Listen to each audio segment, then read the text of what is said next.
Welcome back, my beautiful e-commerce folk. We are going over the 3.5 pillars of email marketing. We know how it is the key to a profitable e-com funnel. Now let's go over the 3.5 pillars of email marketing. So this is really all that matters.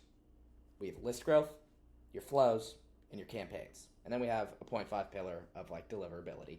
But you hear a lot of stuff like thrown out about email marketing, but just think of things under these three pillars. 3.5. Deliverability is like a half, just because it's so easy. And you just hear it a lot, and it is very important, but it's just really easy. But like the three things that you need to think of is your list growth, your flows, which are your automations, and then your campaigns. So let's talk about them. Pillar number one is your list growth. Let's talk about who is more likely to make money this year. Brand A, 10,000 current email subscribers, and they gain 2,000 new subscribers a month. Brand B, 20,000 current email subscribers, and they gain 250 new subscribers a month. Brand A is most likely going to be making more money. They have way less to start out with, but they're getting a ton of new leads into the ecosystem. New subscribers coming in are one of the most important metrics of email marketing. Why? Well, because subscribers naturally are going to churn over time. It's natural. Naturally, people will lose interest in your brand. They're going to check out other brands. They're going to change email addresses, whatever. They're going to unsubscribe, become uninterested, and that's natural. So you always need to be replenishing your active subscribers at a higher rate than you lose them.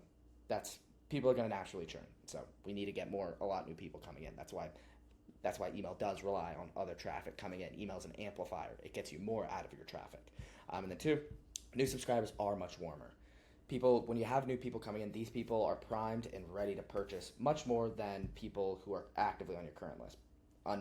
Compared, like a lot of people think like, oh, active email subscribers or current email subscribers are more valuable than new subscribers. No. People who are new just opted into your list from an ad. They have propensity to buy. They are interested. They are warm. Now's the time. There's a honeymoon phase as well, right when you have somebody's attention. There's fresh interest, and right when somebody buys immediately, the warmest they are is within 30 days.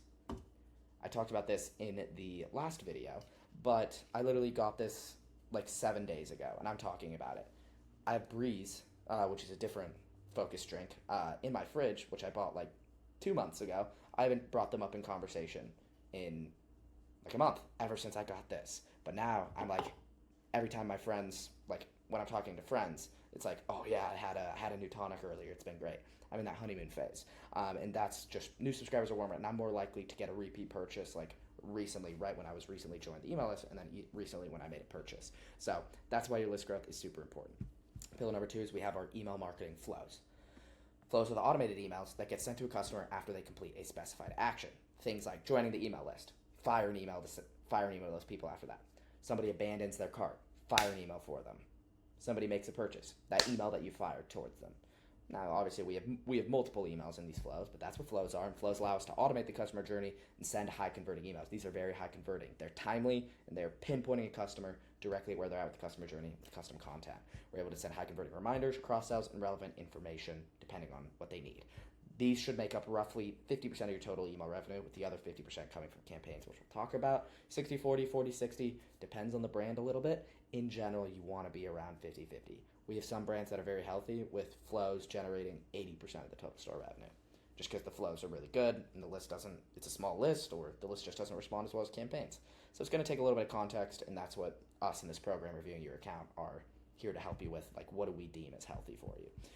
So why do we want this to make up 50%? Well, automated revenue. The more automated revenue we can have, the better, because we don't got to do shit. We set it up once and it makes money. It's going to take pressure off our weekly campaigns, so you don't feel like, shit, we got to push more emails. We got to start sending daily to where you can wear out your list. So it's going to take pressure off your weekly campaigns. Convert your high-intent traffic, people who just joined your list or abandoned their cart or just made a purchase. Recover your lost sales, so abandonment flows. Then personalize the customer experience. If we can hit people with exactly the information that they need directly where they are on the journey, then that's going to be great and personalized for the customer, which is a win for everybody. And then pillar number three, we have the email campaigns. So we have the list growth, we have the automated emails, and then we have the manual emails that you send. You click send, and it blasts to thousands of people. Campaigns are the one-time emails that you send at a specific date and a specific time when you plan out your calendar. It's the easiest way in e-commerce to get consistent, cheap traffic from customers who already know, like, and trust you. There's no better method in e-com than email. It's the number one communication platform in the world, and it's cheap as shit. We need a consistent cadence of 2 to 4 email campaigns per week. Some people see that and they think that's crazy. Just trust me, it's not. I promise. I'm not lying to you. I do this for a living. I review the numbers. I review the engagement numbers. I review unsubscribes. I review revenue, most importantly. Just trust me. I'm not lying to you. If you're like, oh, that's too much. How much revenue does your store do? Look at the stores that are doing better, and what are they doing? It's just that simple. It doesn't matter what you think. It matters what the numbers say. So we want 2 to 4 email campaigns per week to establish a relationship with the customer where they get used to seeing you in the inbox and also in the habit of opening your emails. As long as you send the right content, if you send good content that people enjoy, such as tips, educations, then people will look forward to your emails. Here's an example of bumping a brand up from sending once per week to sending 10 campaigns in 30 days. Open rate increase, click rate increase, placed order rate increase, revenue per recipient increase. That's what it's about. And then pillar number 3.5, deliverability. And these are all pillars that we'll be breaking down here. The last one here is deliverability, which essentially refers to your domain, so your sending domain. So like max@wellcopy.net, and my IP is like credit score. So if you have a good credit score, then you land in the primary tab, which if you open up Gmail, you're going to land right here. If you have a bad credit score, you're going to end up in the spam, which nobody checks. And then if you're somewhere in the middle, you'll land in the promotion, which some people check. And the goal is to, of course, land in the primary tab. This is very important to land in the primary tab. But why is this only a 3.5 pillar? Just because it is easy.